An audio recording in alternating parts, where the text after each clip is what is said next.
बोलो मेरी माँ। आप बता पीली मैया। 100 साल।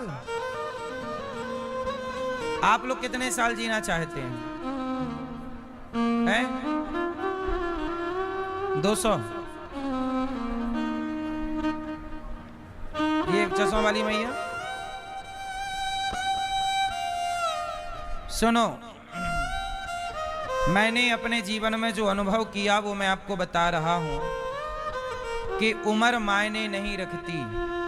आप कितने साल जिए ये मायने नहीं रखता। आपका किया गया काम मायने रखता है, कार्य मायने रखता है। अब आप 100 साल जियो पर आपने किया कुछ नहीं, केवल निंदा चुगली करी है और जिए 100 साल हैं, तो जीने का अर्थ क्या है? झांसी की रानी 23 साल जी है, टोटल 23 ईयर। कितने साल? 23। और 23 साल की लड़की चली गई, पर 23 साल में वो कर गई कि जो आदमी 100-200 साल की उम्र में भी नहीं कर पाता। आज शंकराचार्य जी केवल 29 साल जिए, 29, लेकिन 29 साल में वो कर गए कि जो 1000 साल जीकर भी नहीं कर सकता। तो आप कितना जिए ये मायने कहाँ है? कम समय में आप वो कर लीजिए जो 100 साल में भी लोग नहीं कर सकते। इसलिए कहता हूं, उम्र बड़ी नहीं होती, काम बड़ा होता है। इसलिए आप काम करिए, समाज की सेवा करिए, अच्छे काम करिए। उम्र तो ठीक है, जाएगी कहां? बहुत ज्यादा जीना, अब जैसे लोग 80 साल के हैं, 70 साल के, पर कर क्या रहे हैं? एक माला भी नहीं जप रहे हैं कि बैठ के सीताराम सीताराम राधे श्याम जप लें, चिंतन नहीं। वह 80 साल के होकर भी निंदा कर रहे हैं, उसका ऐसा हुआ, उसका 80 साल है और कर क्या रहे हो? बकवास। तो क्या मतलब तुम्हारी इस जिंदगी का? तुम तो धरती के बोझ ही समय एक पक्षी सांप को, कोबरा सांप, काला नाग सांप को मुंह पे दबा के, पंजों में दबा के, एक पक्षी आकाश से उड़ रहा था कि तभी सांप उसके पंजे से छूट गया और वो सांप जाके खीर के पात्र में गिरा। खीर बन रही थी और खीर लगभग पक गई थी और वो सांप जाके खीर पे गिरा और सांप ने अपना जहर खीर में उगल दिया। दर्द से करा, वो भी मर गया। अब पूरी खीर हो गई जहरीली। ये सारा दृश्य वहां एक छोटी सी मेंढकी देख रही थी। कौन देख रही थी? मेंढकी, मेंढक की पत्नी। मेंढकी वो सब कुछ देख रही थी। अब संत लोग आए और संत लोगों ने कहा कि चलो अब प्रसाद पाएं। सब संत लोग बैठे, ब्राह्मण बैठे और सबको वही खीर संत लोग परोसने वाले थे कि मेंढकी ने सोचा कि ये सारे संत मर जाएंगे क्योंकि सांप गिर गया है, जहरीली खीर है। तो वो मेंढकी ने फुदक कर, उछल कर वो कूद गई और कूद करके वो उस पात्र में जाके गिर गई, जान कर के मैं गिर जाऊंगी सबके देखने में तो ये खाएंगे नहीं। तो मेंढकी जाके खीर के पात्र में कूद गई। संतों ने देखा, अरे राम राम राम, ये तो खीर अशुद्ध हो गई, अपवित्र हो गई। चलो कोई बात नहीं, खीर को संतों ने वहां फेंक दिया, मीन्स बर्तन को खाली किया। पलटाया तो नीचे सांप निकला और जब सांप निकला तो संत समझ गए। अच्छा, वो मेंढकी भी जैसे ही उस पात्र में गिरी, कूदी, तो संतों ने उसे निकाला, निकाल के बाहर रखा। तो वो भी चूंकि जल चुकी थी, तड़प रही थी, मरने की गति पर थी। प्रभाव पता नहीं बड़े आदमी का, बड़े व्यक्ति का स्वभाव कैसा हो। अच्छा, भगवान का प्रभाव कैसा है?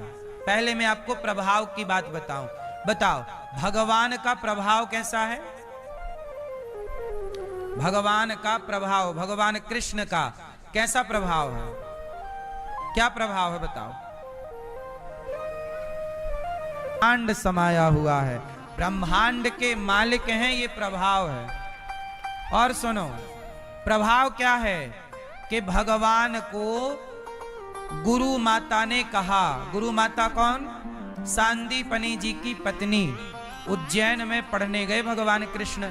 सांदीपनी जी की पत्नी ने कहा कि मुझे मेरा पुत्र आप गुरु दक्षिणा में ला कर दो।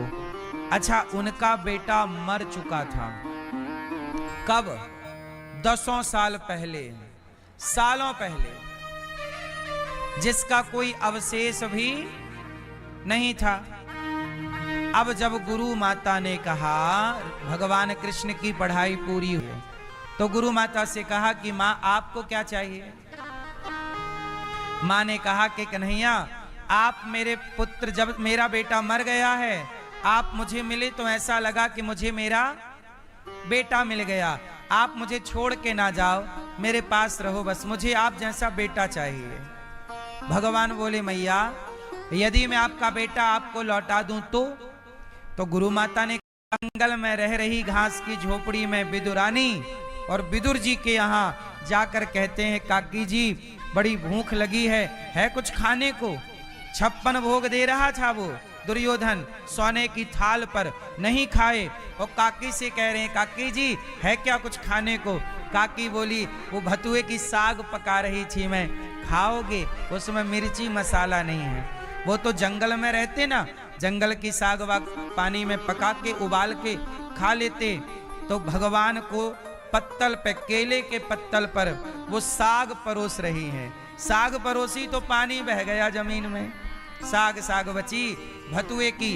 भगवान वो साग खा रहे हैं। दुर्योधन की मेवा त्यागी, साग विदुर घर खाई, सबसे ऊंची प्रेम सगाई।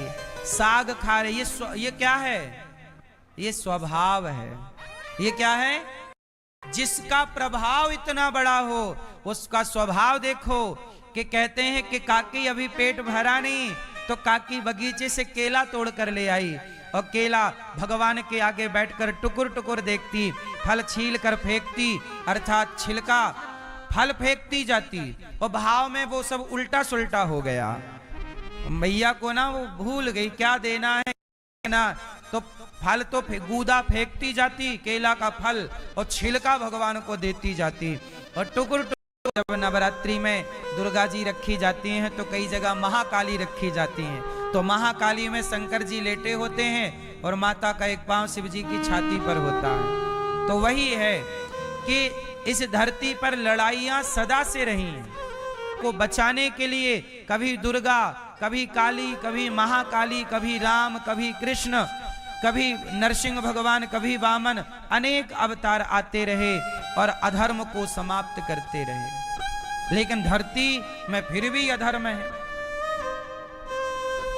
धरती में फिर भी अधर्म है। इसलिए कहता हूं कि हम तो निवेदन भगवान से करें, हम प्रभु का स्मरण करते रहें। अधर्म को समाप्त करने की जिम्मेदारी किसकी है? जब महाभारत हुआ और कौरवों का धर्म बढ़ा, तब भगवान कृष्ण ने ही तो सब महाभारत रचा और अधर्मी कौरवों को मार गिराया। तो भगवान इस धरती की व्यवस्था स्वयं भगवान संभालते हैं। जब जब होय धर्म की हानि, बाढ़हि असुर अधम अभिमानी, तब तब धरि प्रभु विविध शरीरा। जैसे कई बार हम लोग भी रोष में आकर बोलते हैं, यार बहुत गलत हो रहा है, अधर्म हो रहा, हमें रोकना चाहिए। हाँ, हमें तो रोकना ही चाहिए, हमें अधर्म को, गलत को रोकना चाहिए।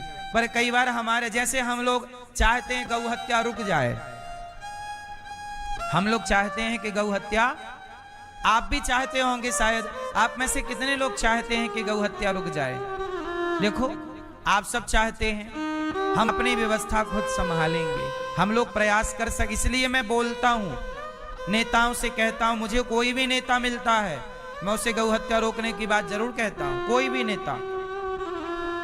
मैं प्रयास तो करूं, रुके ना रुके, पर जब मैं मर के जाऊंगा तो भगवान पूछेंगे ना, अनिरुद्धाचार्य तुमने क्या गौ हत्या रोकने के लिए तुमने क्या किया? तो मैं कहूंगा कि प्रभु मेरे हाथ में पावर तो था नहीं, मोदी जी के हाथ में पावर है। मोदी जी ने 1000 का नोट बंद कर दिया, मोदी जी ने धारा 370 हटा दी।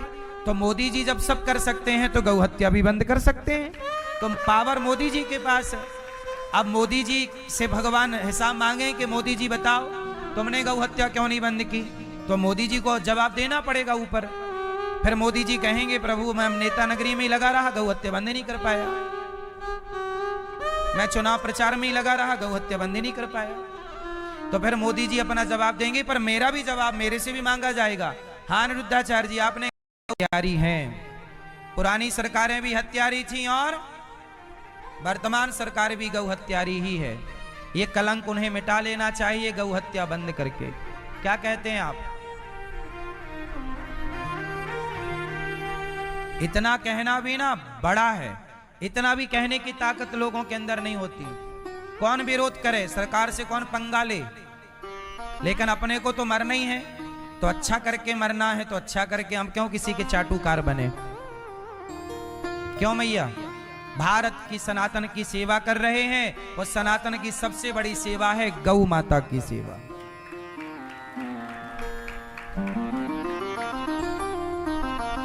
इसलिए आप लोगों के सारे नेता और नेताओं की प्रजा सब गौ हत्यारों की लिस्ट